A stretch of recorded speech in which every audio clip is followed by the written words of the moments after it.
Saldi ko iaalay na ni Marcos Jr. Aba, matindi to ha. Matindi to mga banateros itong pag-uusapan natin dahil itong si Saldi ko ay gagawin ng alay ni Marcos Jr. at Martin Romualdez. Ba naku. Matindi-tindi itong mga pag-uusapan natin ngayon dahil alam naman natin na sobrang dikit tong etong si Saldico at Martin Romualdez, especially to Marcos Jr. Kaso nga lang, bakit parang ilalaglag na ata nila ngayon si Martin Romualdez? Parang ang gagawin etong si Martin Romualdez na yung sasalo ng lahat ng issue mapatungkol sa flood control. Anong nangyayari sa kanila ngayon? Nagtutuklawan na ang mga hinayupak.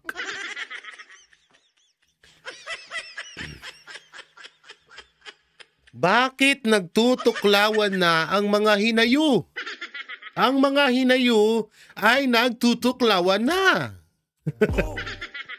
Hindi, katakataka kasi, diba? Alam naman natin kung gaano nila protektahan etong si Saldico. Pero ngayon, parang lumalabas na si Saldico na yung gagawin nilang palaman sa issue ng flood control para hindi na nga naman managot etong si Martin Romualdez.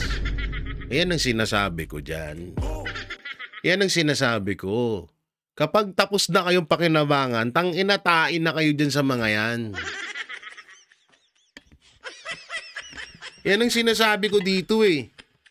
Using ko lang yung mic. Ito yung sinasabi ko dito na kapag tapos na ang pangangailangan ni Martin Romualdez tsaka ni Marcos Jr. Talagang itatapon na lang to basta-basta. Etong si si Saldico. Sabihin na natin na kahit isumbong or bumaliktad pa siya na ituro niya ng ituro si Saldico, si Martin Romualdez, walang magagawa. Nakakampi ni Romualdez si Soto tsaka si Lacson. Ilan pa yung mga alalay nila doon? Si Kiko Pangilinan, si Bam Aquino, si Risa Ontiveros, at meron pang iba dyan na hindi pa masyadong nagpapakilala ng mga hudas. Kaya nga etong si Saldico talagang maaari na talagang ilaglag ng magpinsan. Dahil nakakatunog na rin siguro sila na etong si Saldico ay mukhang kukokak na.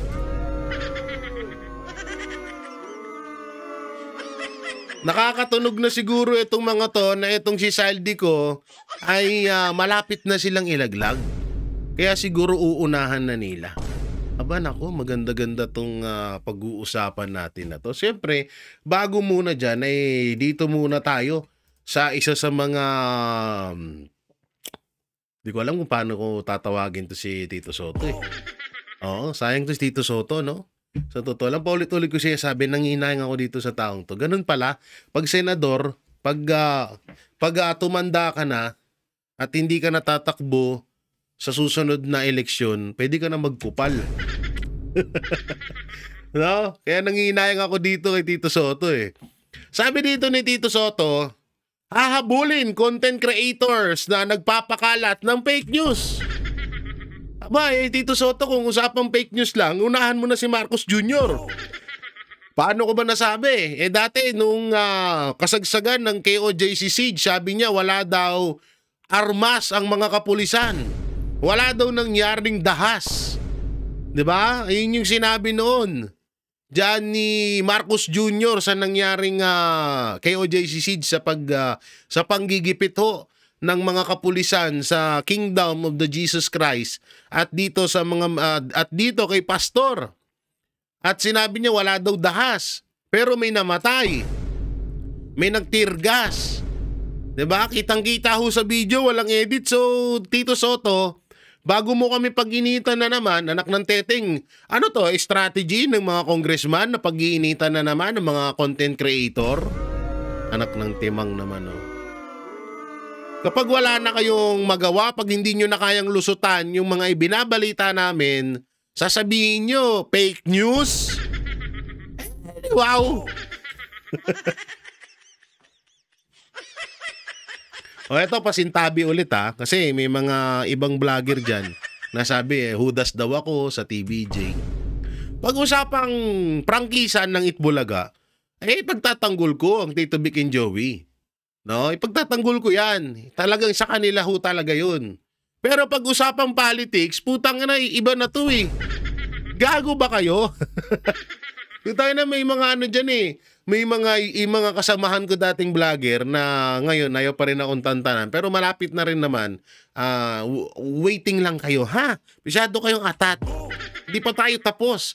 Pagkatapos nyo balahurain yung mga kapatid ko, pati magulang ko, hindi pa tayo tapos. Waiting lang kayo. Medyo busy pa ako ngayon eh. Ngayon, sinasabi nila na, tignan mo, hudas. Dati pinagtatanggol si Soto, ngayon binabanatan na. Ipagtatanggol ko si Tito Soto sa larangan nung at sa usapan ng prangkisa ng Itbulaga. Ipagtatanggol ko siya. Pero wala na tayo sa showbiz eh. Politics na to eh. Nagkupal. 'Di ba? Alam ko, ipagtanggol ko. Tanga ka ba? Alam ko, ipagtanggol ko yan. Nagkukupal eh. Kung nagkupal sila, kung alam kong kupal sila noong panahon ng agawan ng prangkisa ng Itbulaga, at kung alam ko na hindi talaga sa kanila yun, ba't ko sila pagtatanggol? Kaso noong panahon yun, alam kong sa kanila yun at deserve nila na makuha ang prangkisa ng Itbulaga. Kaya ako ipinagtatanggol si Tito Soto at ang buong TVJ, Tito Vic and Joey at ang buong cast ng Itbulaga. Pero iba na to, politics na to, mga ugok. Wait lang kayo, malapit na kayo ha. Ilang years na lang. Ngayon, sarap-sarap buhay nyo muna. Mga ilang, pag natapos ng kapangyarihan nung kinakapitan nyo, tanginan nyo, gagapangin ko kayo pailalim. Kala nyo, ganun-ganun lang yung ginawa nyo sa magulang ko. Hindi pa pwede yun sa akin, ha? Oo. So dito, eto kasi, strategy to ng Congress, no? At diba, nakita naman natin, pinatawag dyan sila Boss Dada, diba, sila Banat Bay. Congratulations pala kay Banat Bay, ha? Ano na siya, tapos na yung isang kaso niya. Next, please. Boss Bay, love you. Next, please. Nagtitripan, si Raul yung dalawa na yan. Hindi lang ako nakasama doon sa rides nila. Nagpa-Gcash kung sino daw yung tokis daw kausap. Buisit tong dalawang to. Inayupak. Magtitrip, lakas yung mag-trip. Nagpa-Gcash pa kayo. So yun na nga, mabalik tayo dito kay Tito Soto. Alam mo, Tito Soto, una-una, ipatawag nyo about fake news. Yung PNP, kasi nag-fake news sila, mapatungkol sa ano eh. Nag-fake news sila mapatungkol sa Kuna, sa Davao, sa nangyaring lindol.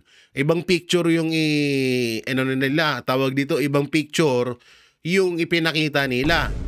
'Di ba? So isang fake news 'yun, pero nangingi naman ng kapatawaran. Pero kung gusto mo talaga na magpatawag ng mga fake news, unahin mo si Marcos Jr. at si Auntie Claire. Yun yung mga unahin nyo, Senator Soto. Wag mga, ba't ba init na init kayo sa content creator? Bakit? Kasi nabibisto kayo. Yung kabulastugan nyo, nabibisto. Kaya ngayon, sasabihin nyo fake news at ipapatawag nyo na naman kami. Kaya sa amin, wala namang problema yun. Ako yung putangin na, hindi ako takot makontempt. Ako na nagsasabi sa inyo. Kung sa none of the above. Mali pala yun. Ano ba maganda? Ako ay no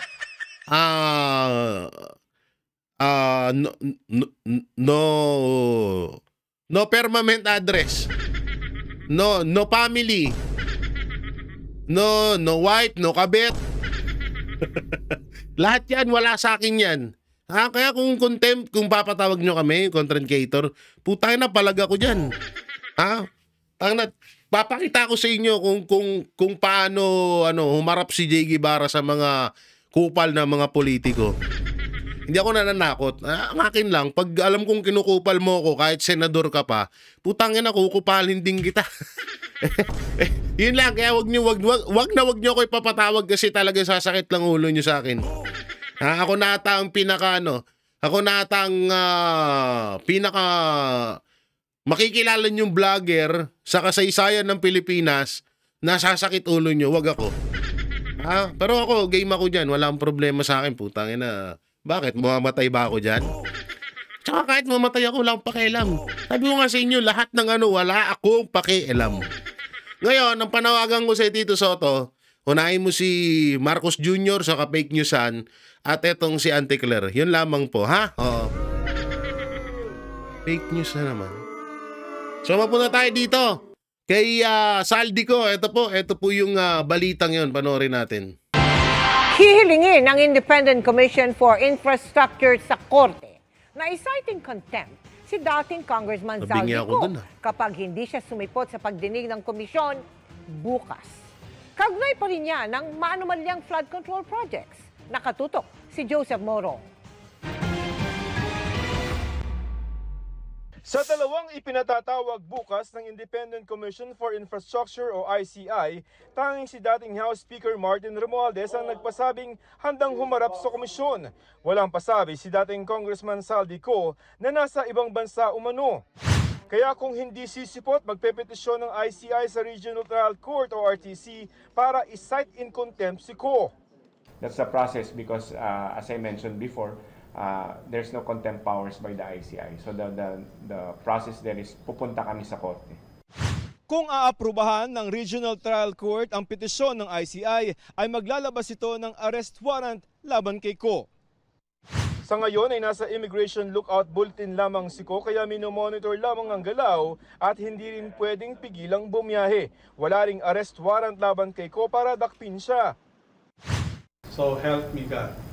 Samantala, nakapanumpa na si dating PNP Chief General Rodolfo Azurin, natatayo rin lang bilang Special Advisor at hindi rin investigator, tulad ng pinalitan niyang si Baguio City Mayor Benjamin Magalong. Hindi po ako yung investigator, but I'm always at the disposal po ng ating chairman. Ako po yung parang liaison or coordination. So yung yung about dong kay Saldico, parang ang ano no?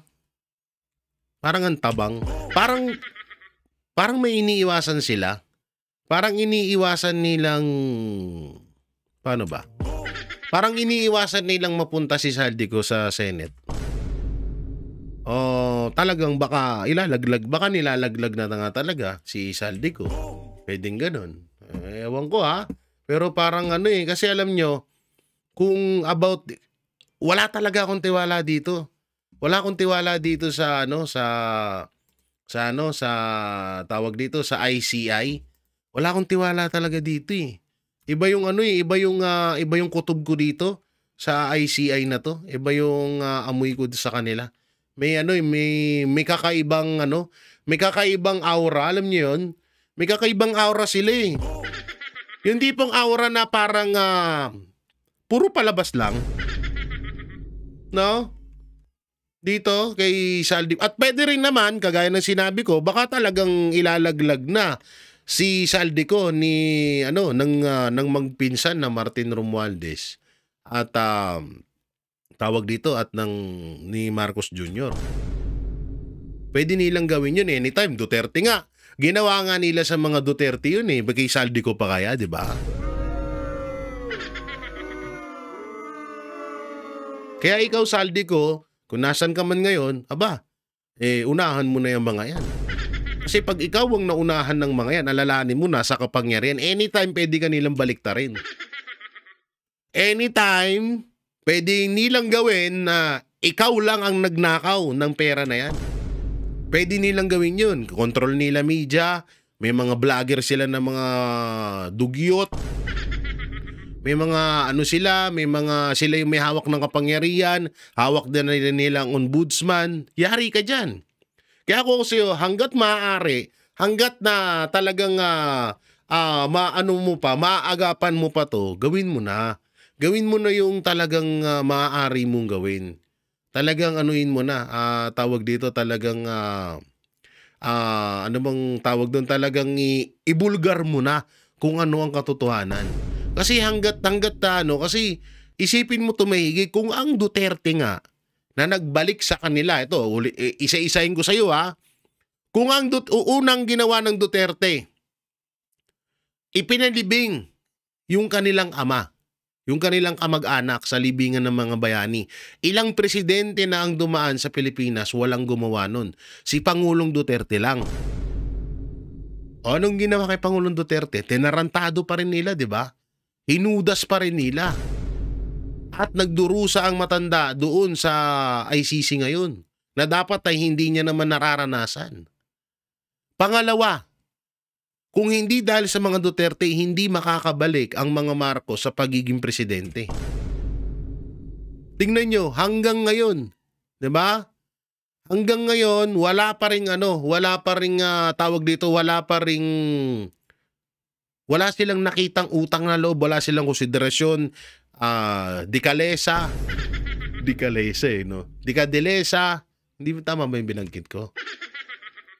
Wala silang ganun wala silang utang na loob. Tinatarantado pa rin nila si BP Sara, kasama ka dun. Gusto mo ba na yung ginagawa kay Vice President Sara Duterte, yung ginawa kay Torre at maaari pang gawin kay Remulla sa magkapatid na Remulla kapag tapos na yung pakinabang nila? Gusto mo bang mangyari din sa'yo? Kaya ako sa'yo, unahan mo na itong mga to. Total, may pera ka naman din Kayang-kaya mong tapatan to. May pera ka naman din, puta na. Bigla kang umuwi ng Pinas. Pag uwi mo, patawag ka ng media agad or magpatawag ka ng mga vloggers. O kahit kami, patawag mo kami. Di totoo, pwede yun. Halimbawa, magpatawag ka ng mga vlogger na nakaano sa administrasyon. Patawag mo ang Banateros. O dito sa part na to, magsasalita ako o magsalita ka, magla-live, ganun. O tapos manawagan ka na i-ano ka ng Senate. Proteksyonan ka ng Senado. Ganun kadali. Pag ikaw ang naunahan ng magpinsan, sabi ko sa'yo, uulitin ko ha, kung ang Duterte, winalang yan nila, ikaw pa kaya, isipin mo maigi yun. Oh. Ngayon, nakikita mo na parang boss-boss, parang sinasaluduhan ka nila. Putang na, pakitang tao lang yan. Ganyan din ginawa sa amin noon Ganyan din ginawa kay Pastor. Diba?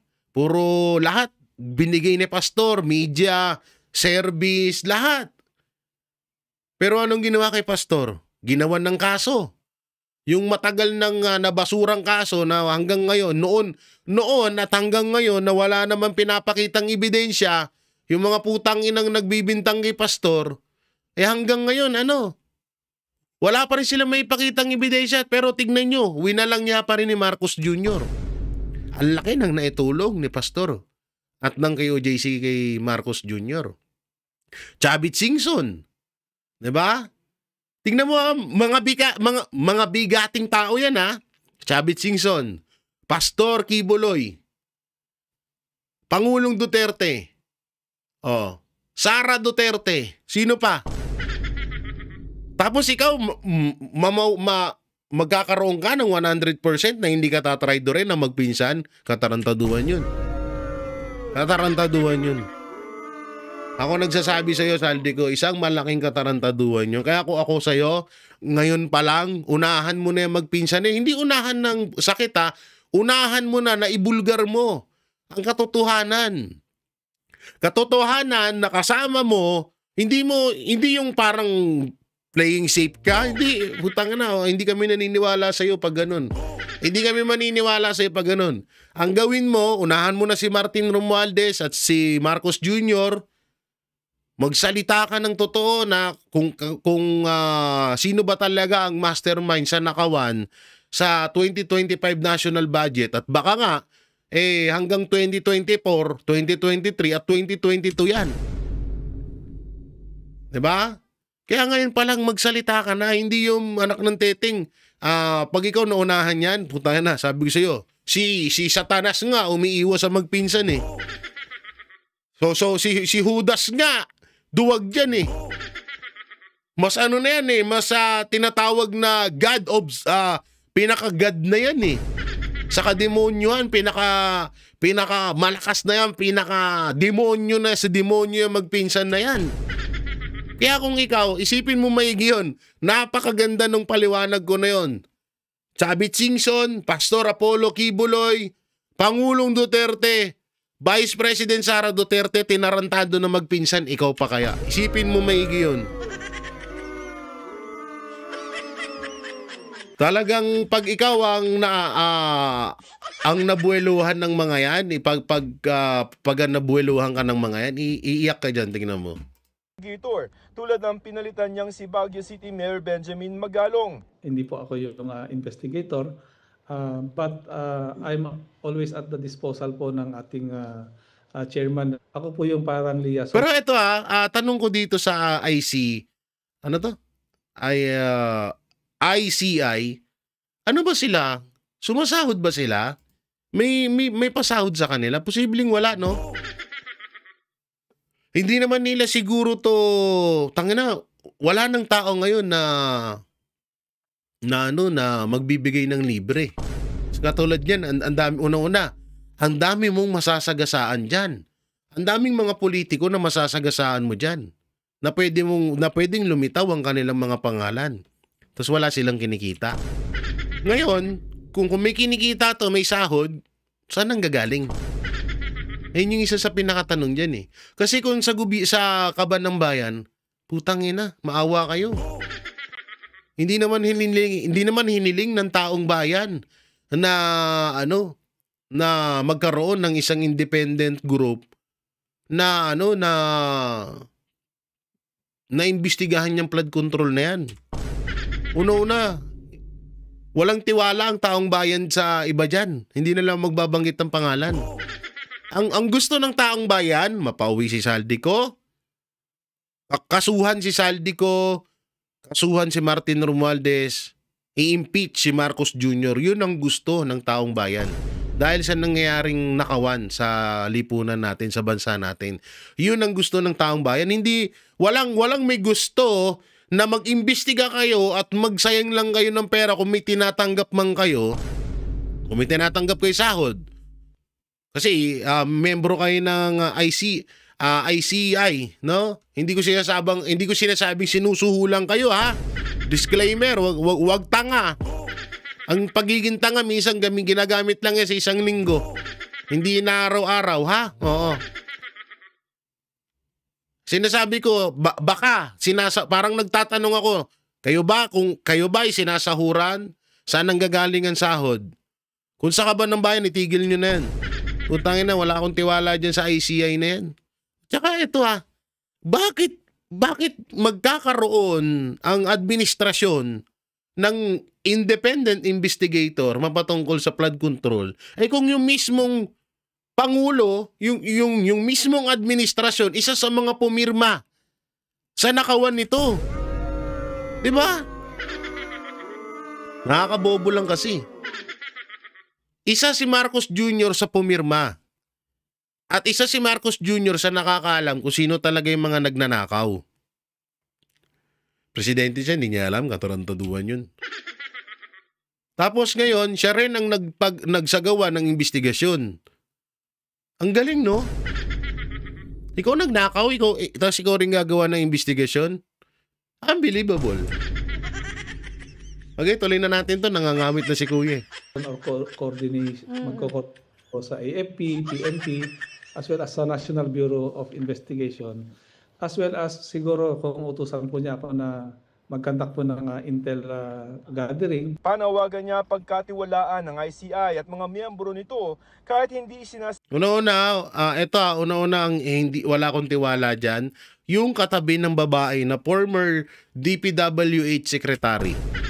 Wala akong tiwala dyan dahil alam kong dilawan yan. Wala po akong tiwala dyan. Dito naman, hindi ko masyadong kilala to at hindi ko rin masyadong kilala yung katabi ni Singson. Hindi ko siya masyadong kilala. Pero si Singson, hindi ko rin siya personal na kilala, pero marami akong nalalaman sa kanya. At hindi lang ako, lahat tayo, basta i-research nyo lang. At ayun nga, wala akong tiwala sa kanya, no? Unang-una, hindi ako naniniwala na siya ay malinis na DPWH secretary, lalo't sa panahon ng mga Aquino. Excuse me. Hindi ako naniniwala malinis to. Sa publiko ang mga pagdinig ng komisyon. I don't see po any reason na pagsuspetsahan po natin ang kredibilidad, integridad po ng ICI. Dagdag pa ni Azurin, hindi sagot ang mga panawagan sa mga militar at pulis na sumama sa krusada kontra korupsyon. Their call is valid and their cause is... Ano daw? Ulitin natin. Sumama sa krusada kontra ang kredibilidad, integridad po ng ICI. Dagdag pa ni Azurin, hindi sagot ang mga panawagan sa mga militar at pulis na sumama sa krusada kontra korupsyon. No, hindi daw maganda daw 'yun. Maganda, hayaan na lang korupsyon. Hayaan na lang namin yung mga nangungurap, ganun ba? Kasi kung sa inyo kami, kung aantayin namin kayo, kung aasa kami sa inyo, parang walang patutunguhan pag umasa kami sa inyo eh. Ang tagal nyo na dyan eh. Kung Senado nga, hindi matumbok si Martin Romualdez, kayo pa kaya? Hindi ko naman po nilalahat ng senador ha. Pero tingnan mo, yung pinakamataas na senador, na Senate President, at isang senador na chair sa Blue Ribbon Committee, hindi nga matumbok-tumbok si Martin Romualdez. Senador yun ha. Kayo pa kaya?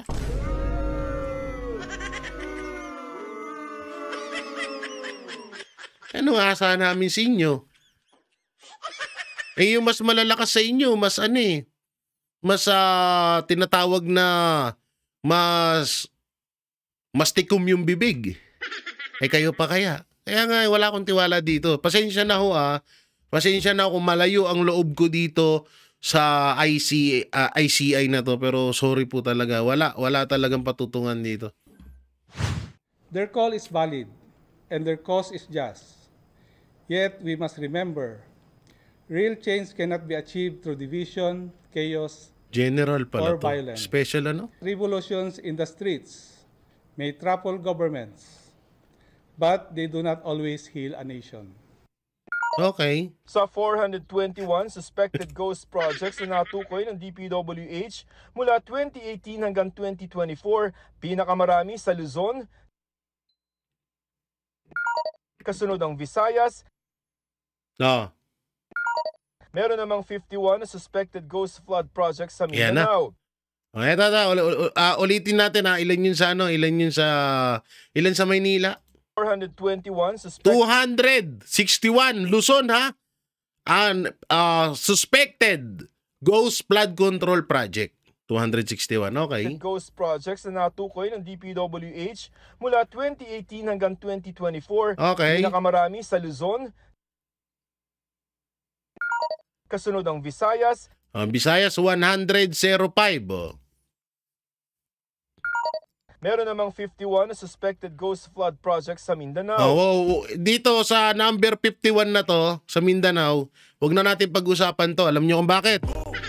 Hindi, alam niyo kung bakit wag nang pag-usapan yung sa Mindanao. Yan, sa Mindanao. Alam naman natin, mapupunta lang lahat yan sa mga Duterte. Halimbawa, ganito. Davao Oriental Ghost Project. Ang sisisihin si Congressman Pulong. Davao Occidental Ghost Project. Ang sisisihin si Mayor Duterte. Si Mayor Basti Duterte. Lahat to. Region 11, Region 13, 12, 9, tsaka 10. Ha? Lahat yan, babagsak yan sa mga Duterte. Maniwala kayo sa akin. Maniwala kayo. Siyempre, unahan ng mga tanso vlogger yan. Basta sinabing Davao, ang mayor lang sa buong Davao, ang congressman lang sa buong Davao ay ang Duterte. Yan lang. Ganun sila katanga. Kaya ito, 51 na to, wag na tayo umasa. Pero in fairness, ang laki ho, no? Sobrang laki ng Luzon. Kaya ikaw, Congressman Abante, hindot ka. sorry. Ang pangit ng salitang hindot. Hayop ka. Lo mo. Eto, Luzon, no? Kita mo ba to? Ang laki, 261. Suspected flood control ghost project. Tapos, tatalon ka saan? Saan tatalon si Abante? Dito, sa 51 suspected ghost flood control project. O, di ba? Kaya, ang tawag sa'yo, lo mo.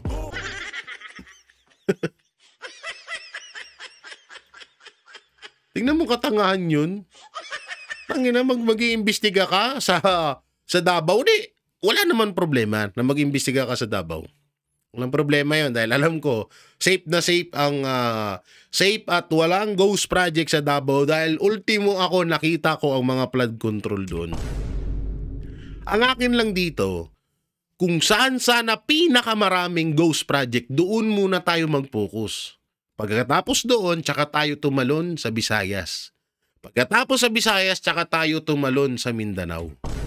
Kasi ito lang napakadaling halimbawa. Kung yung napakaraming ghost project, hindi nyo masolusyonan, bakit nyo pa kailangan tumalon sa napakakukunting ghost project? So ibig sabihin, kung hindi nyo kayang solusyonan dun sa marami, useless na lang kung pupunta pa kayo sa maliit na mga ghost project area. Di ba? Utang ina. Kung Congressman Abante, mawalang galang na po sa yung congressman at hindi ginagalang ko po ang inyong ang inyong relihiyon kaya hindi kita tinatawag na bulaang propeta. Ginagalang ko 'yan, paniniwala nyo 'yan eh. Ang issue po kasi dito yung pagiging tulonggis nyong congressman. Hindi yung pagiging tulonggis nyong pastor, no? Hindi ganoon, no? Ang akin kasi dito, bakit hindi mo kaya naiisip yun? Diba? Kaya nga dito ito malaking sampal sa itong report ng GMA. Pero in fairness, si Abante tahimik. Bakit kaya? Bakit ang tahimik ni Congressman Abante? Hindi kaya nadaganan siya ng 18 million na bulletproof car? Ay. Hindi, tahimik lang. Na-miss ko lang siya. I-inspeksyonin daw ito ng mga pulis at mga taga-AFP Engineering Brigade. Binigyan ng ICI ang sarili nito ng hanggang sa susunod na 3 linggo para makapaghain ang tinatayang 15 mga reklamo sa Ombudsman. Ombudsman, oy! Siyempre, tropa ni Martin Romualdez yan. Baka yan? Baka Boying Remulla yan. Tangina, baka Boying Remulla yan. No? Ito, panoorin po din po natin itong mapatungkol kay Saldico na pahayag. Contractor,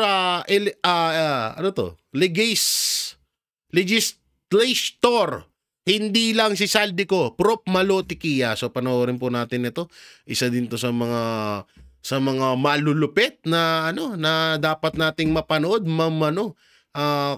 Professor Malotikia. So ito po ang kanyang pahayag. Ang request ko, sana itong si congressman ko ay magsalita at sabihin na ilabas yung small committee report, sabihin kung saan ang insertions, kung tigma magkano, kasi kawawa rin naman yung mga baguhan sa 20th Congress na nahalal ng 20th, hindi alam kung ano nangyari sa 19th, abay ngayon ay sila kasama sa galit ng tao, no? Si Kolang ang aking pakiwari dyan, hanggang kay Kolang aabot yan. Hindi tataas doon sa pinsan, hindi aabot doon sa palasyo. Pero napakahalaga na ilahad sa publiko yan, anong findings nyo dyan. Kasi yung SunWest may conflict of interest doon, pero hindi lang naman si congressman ko ang contractor legislator.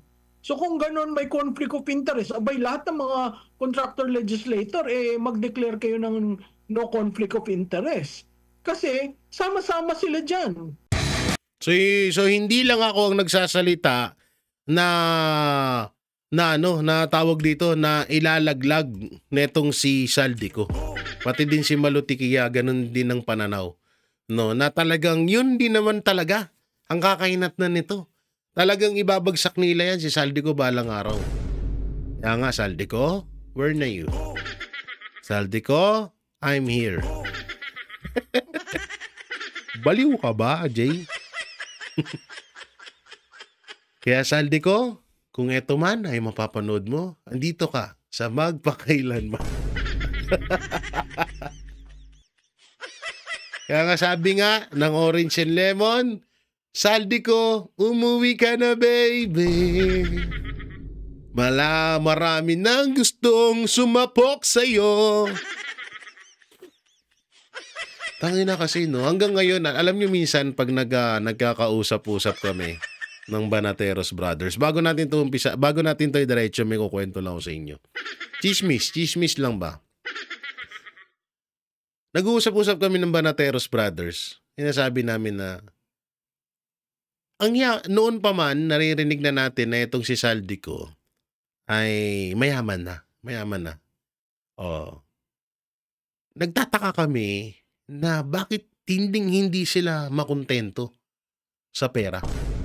Kaya nga napaisip ako na hindi lang pala sakit ang pagiging drug user, pagiging na-addict sa sugal, kundi meron din palang obsess sa pagnanakaw, lalo sa malalaking pera.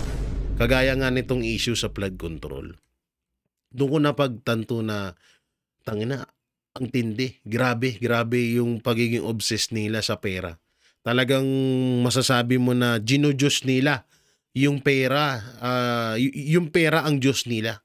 Talagang tsaka alam nyo yung kadalasan yung mga taong sumasamba sa pera, ginodiyos ang pera. Alam nyo, pagkano na may pagkademonyo na ho yun.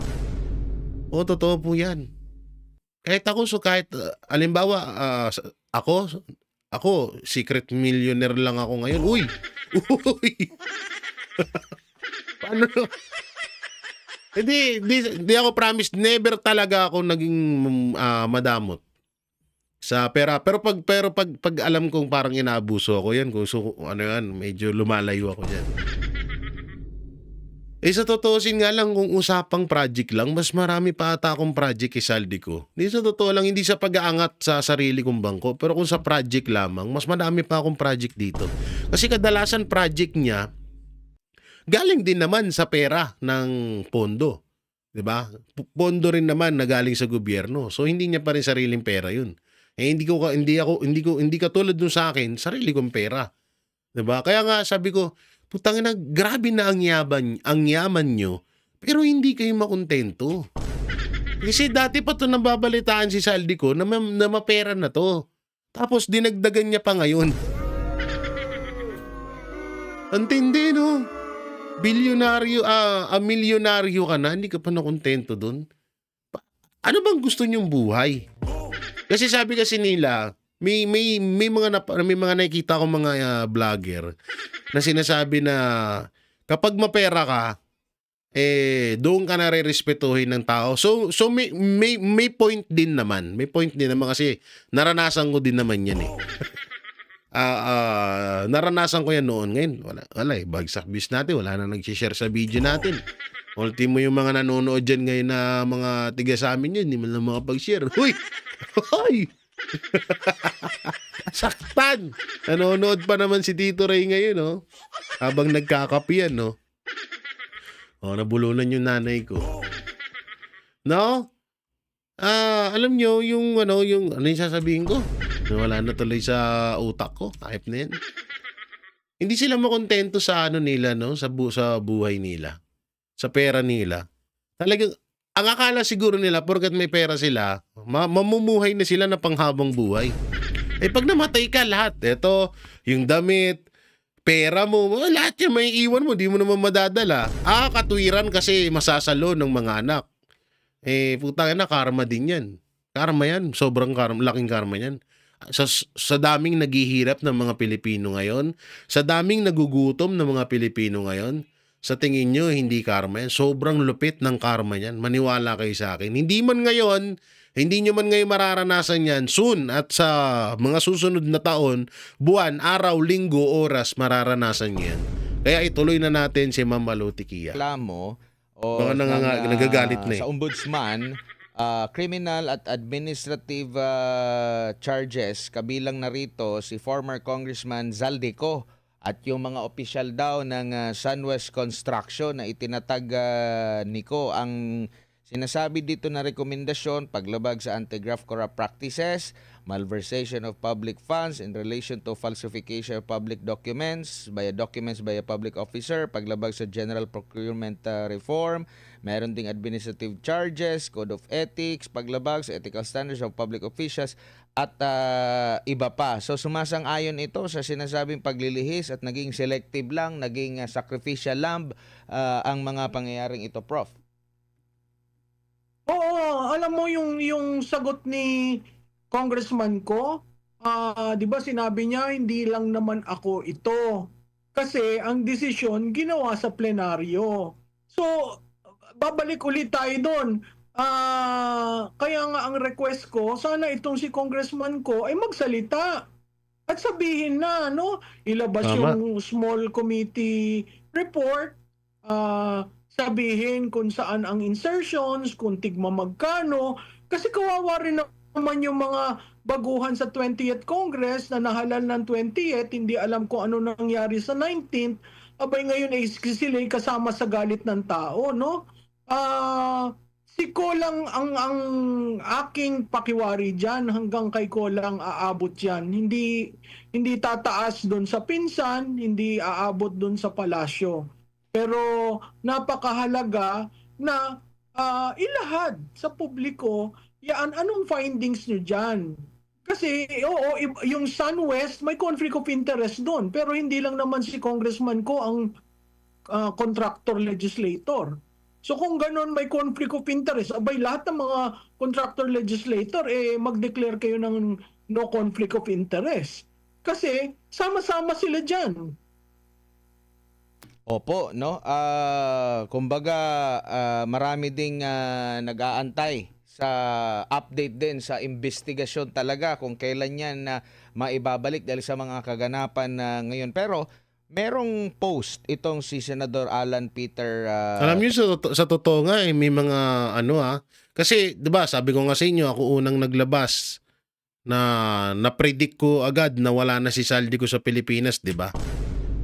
So eto ayoko naman din mangyari to dahil syempre mahirap na hindi ko naman din pinapanalangin na ganito. Pero sa sobrang daming alam ni Zaldico patungkol kay Martin Romualdez at Marcos Jr., may mga nababalitaan na rin ako na na parang tinumba na daw siya. Parang hindi ko sure kung totoo yung balitang yun pero yan ang iba na nakikita ng iba na kasi alam naman natin kung gaano kahudas ang magpinsan eh. Yung mga taong ang malaking naitulong sa kanila eh. 'Di ba? Winalang yan nila. What if pa kay Zaldico? Doon na lang isipin natin maigi yun. Kaya nga sabi ko, putang ina, hindi kaya sinasabi lang nila na nasa ibang bansa, gito ganyan. Hindi kaya talagang doon pa lang dinispatcha na si Zaldico sa ibang bansa. Kaya malabo na rin talaga na makapunta. Kasi 'di ba? Tinanggalan na siya ng Tinanggalan na siya sa passport niya.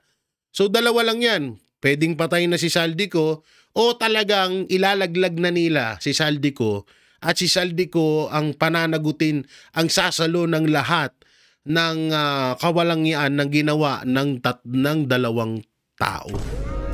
Mahirap dyan. Nasasaluhin lahat ni Zaldico yun. Ngayon, siguro naman kung mapag-isip-isip ni Zaldico na puta na, yayarin ako nung dalawang magpinsan. Laglag ko na. Uwi ka na ng Pinas. Laglag mo na. O kaya gumawa ka ng video, mag-video ka, punta ka sa kwarto, mag-video ka, ilahad mo lahat. Okay. Nandito naman, re-reactionan namin yun. Tulong pa sa amin yun, content namin yun eh. Cayetano, last October 5, no? At ang sinasabi nga niya dito, yung pag-amin, dahil nga nawawalan na ng trust, no? Ang taong bayan, tiwala ang taong bayan sa gobyerno, and at the same time sa government officials. Palatandaan dyan yung mga kaliwat ka ng mga protesta, nababasa natin sa social media, umabot na pati sa mga artista, sa mga personalidad. Sabi niya rito, na people have lost trust in government and government officials. Who can blame them? Honestly, who can blame them? So here's a thought. So pinalutan niya, sabi niya, what if we all just resign and allow a snap election from the President, Vice President, Senate, Congress? Pala akong boses, sorry. Alam niyo, yung etong usapan sa snap election, mas maganda kung may idudugtong kasi ako sa video to, kaya next time natin to re-reaction. Pero yun nga, no, mapatungkol nga kay Saldico, talagang kung ako sa'yo, Saldico, dapat mo nang ilaglag yung magpinsan na yan. At kung hindi man sila, sige, sabihin na natin, magtatanga-tangahan na lang muna ako ngayon. Kung hindi man sila, ilahad mo na kung sino talaga ang mastermind sa nakawan dyan sa flood control issue na yan. Kasi pag ikaw yung mapuputukan dyan, tangina, sasaluhin mo lahat ng tinain ni Marcos Jr. at Romualdez. Nakakadiri yung gago. Kupal ka ba? Nakakadiri yun, ew. Sila yung nakinabang, tapos isa ka lang magpapakahirap. Walang ganun. Sila? Senyorito at pare-parehas kayo nakinabang sa ninakaw niyong pera, tapos ikaw lang yung makukulong, ikaw lang yung kakamuhian ng Pilipinas. Tsaka sakit nun, no? Kung yaman-yaman mo nga, galit naman sa'yo buong Pilipino. Ayop na yan. Ayoko mangyari sa buhay ko yun. Oo, pakamatay na lang ako. Oo, ang hirap ng gano'n, no? Pero pati anak mo, galit yung mga Pilipino sa anak mo, sa kamag-anak mo. Kawawa nga yung may mga apelidong ko ngayon eh. Kahit na hindi sila kamag-anak. Ay ko ka, kamag-anak to ni Saldico. Isa to sa mga tawag dito, isa to sa nakinabang sa pera ng taong bayan ko to eh. Si Boss Dada ko yan. Si Boss Dada, pamangkin ni Saldico yan. Ay, Salcedo pala. So yan mga banateros, mga kabiyaya, nung may kukomento nyo dito sa kalagayan ni Saldico na isa-side in contempt nga daw siya, at may mga bali-balita na ilalaglag or nilalaglag or ilalaglag na nga daw siya ng magpinsang Marcos Jr. at Martin Romualdez. May balita din po na etong si Saldico ay parang ginugi na dun sa ibang bansa. So ano nga ba yung totoo doon? Sa tingin nyo, kung ano nga ba ang pinakatotoo, comment nyo lang po dyan sa baba at ating babasahin yan. At syempre, don't forget to like, share, comment, and subscribe sa ating YouTube channel. Pipindot na lang ni po yung bell button para lagi kayo updated sa ating mga video araw-araw. So maraming salamat. Ingat po kayo palagi. God bless and peace and bye-bye.